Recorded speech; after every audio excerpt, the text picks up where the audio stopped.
I was on my IBD support group and I saw a message on there, and there was a person on there who was very worried about the future. And what they were worried about was the fact that they were on medications for the foreseeable future. And it just so happens they are on the exact same medications that I am.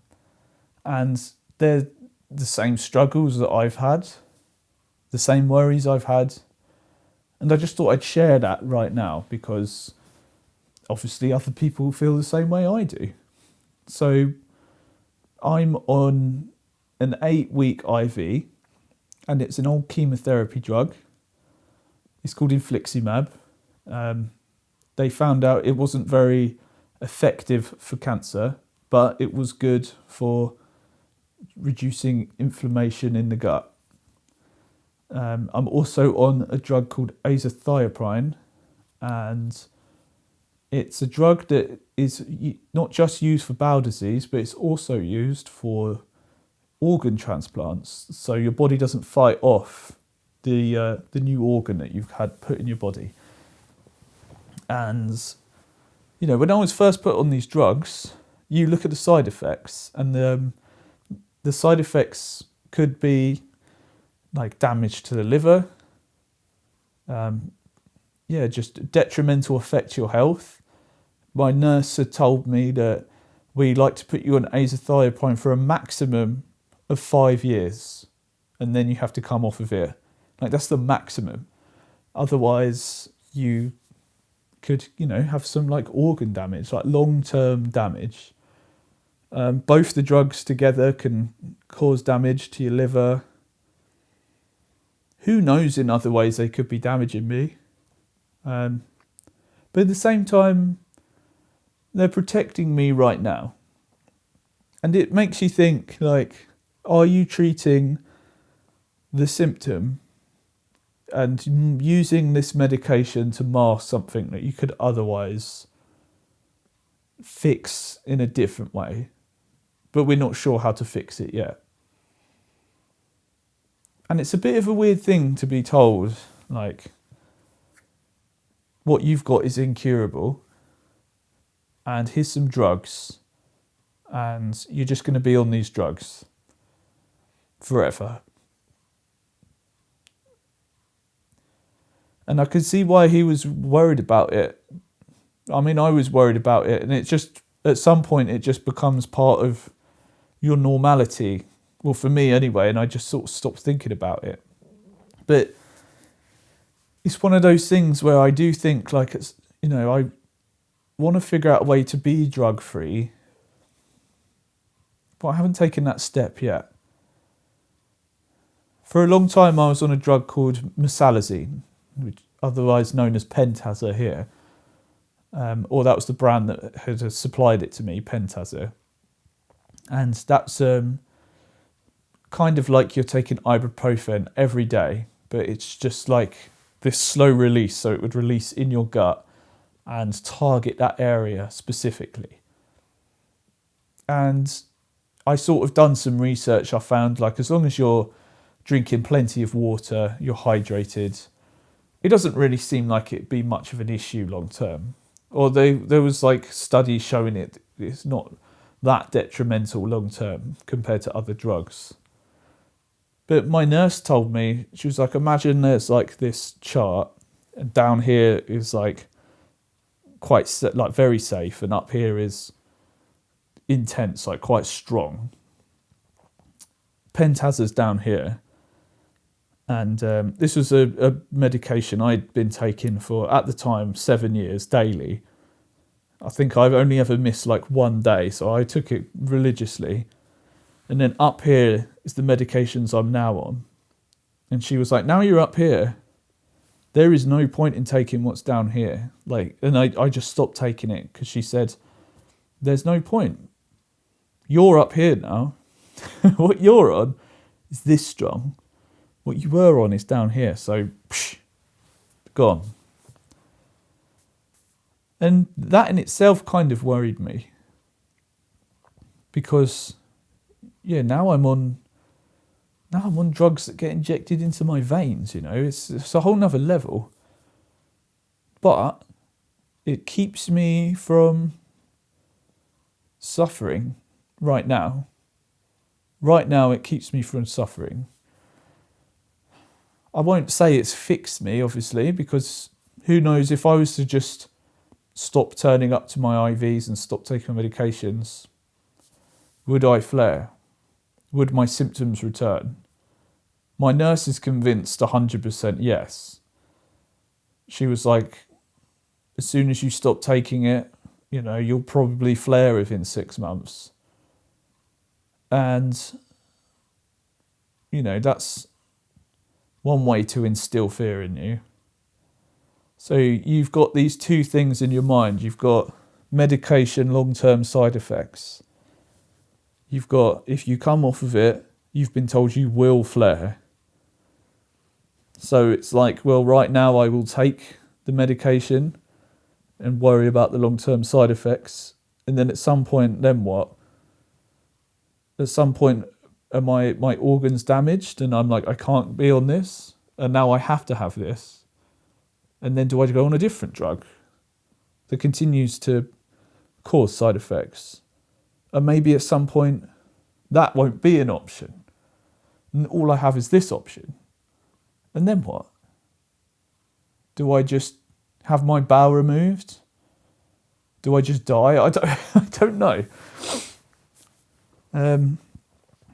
There's probably a third option, which we haven't discovered yet, or that I haven't been enlightened about yet. But I don't know. I just don't know. And I'm not trying to scare other people who are on the same medications as me, because we're all in the same boat here. We're all sort of swimming in the unknown waters. We don't know what's below us, like the medication sharks or the flare sharks. We don't know if they're going to bite us or what. I mean, IBD is already quite like an unknown. Like, when will it rear its ugly head again? It feels like you're playing a bit of roulette. I mean, it's not like I still have my moments where, just last night I woke up, I was about to fall asleep and I just suddenly had the most intense pain. And luckily I lied in a way that sort of reduced the pain and breathed through it, and the pain subsided. But it's not the sort of thing other people have to deal with. This is just the cards we've been dealt, and we've got to deal with it. But it probably has changed my outlook on life, I guess. And I've never really stopped to think about how it's affected how I think about things. And, me and the person on that support group, we're all worried about the same thing. Yeah. Getting your bowel removed has its own set of worries. There was one point where I was sort of resigned to that as my fate, but luckily the medication that I got injected into me started reversing my symptoms at that time. And touch wood, just touch the floor. Touch wood, it's been fine so far. Don't want to tempt fate though, so I'll fucking stamp on wood. But yeah, I just thought I'd bring that up because, I just wanted to know that I saw your concerns. Like, I felt your concerns. I'm there with you. And there's really not much that I can say, really, because I haven't solved it. I haven't figured it out. Yeah, we're all in that unknown waters, like I said before. But I just wanted to make sure you felt like you'd been hurt, because what you said has been with me, It's been swimming in my mind, and it's been making me think about things. And I'm not gonna just come off of my medications right now, but it's definitely something I have thought about, more so in the past when I first got on the medications. I'd sort of, I'd allowed it, like I said, to become my normal. So I wasn't really thinking about the future. But when I read your message, it brought those thoughts back. And yeah, thank you for sharing. I mean, that's it really. I haven't got much more to say other than hopefully we figure this out at some point and we find a better way. Because they're probably, like I said, there's these two options. There's probably this third option. But what is it? I don't know.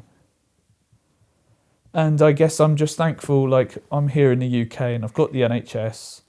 And further than that, I've got like a really nice specialist nurse who I can phone up. Anytime I can get in contact with her pretty much on weekdays. But yeah, it's nurses like her that sort of give me that faith in the healthcare system.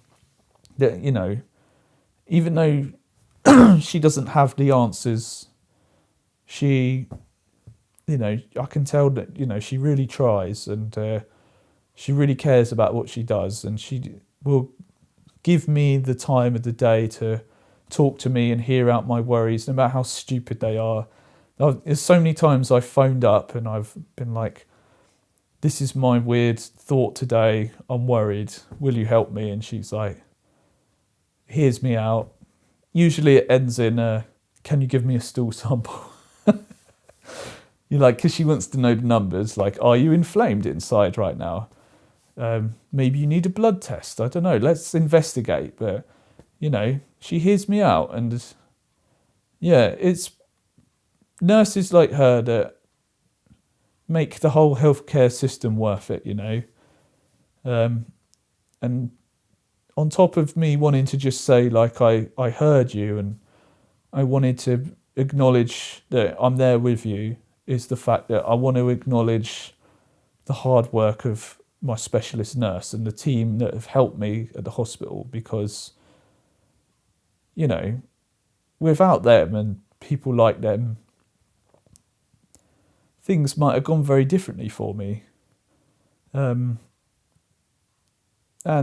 like I said, they give me faith in the healthcare system, and it makes me feel valued as a patient.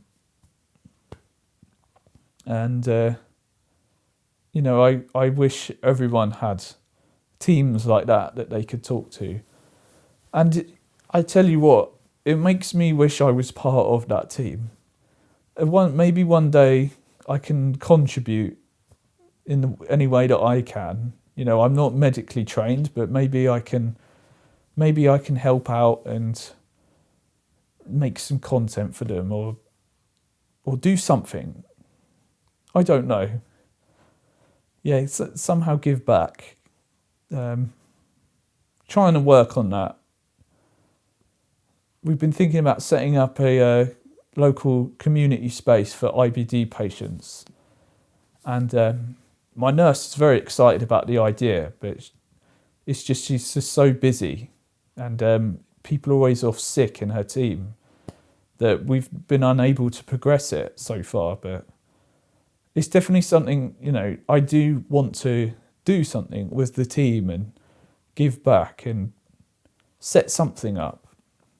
Hopefully I'll be able to do that, you know, going forward into 2024, that this is something that will happen. I'll be able to set up this space.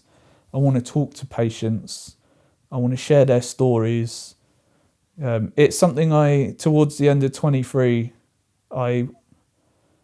sort of midway through 2023, I started speaking with other IBD patients, and I just sort of fell off of it. But it is something I want to continue, and I want to talk to more people and share their stories and just try and uplift our community, really. But yeah, I mean, that's about it. So thanks for watching. If you did happen to make it to the end of this video, please press subscribe. That would mean a lot. I've been making a lot of videos recently and scheduling them, just talking about my thoughts, my feelings. I'd like to continue to do that. So yeah, thank you. Cheers.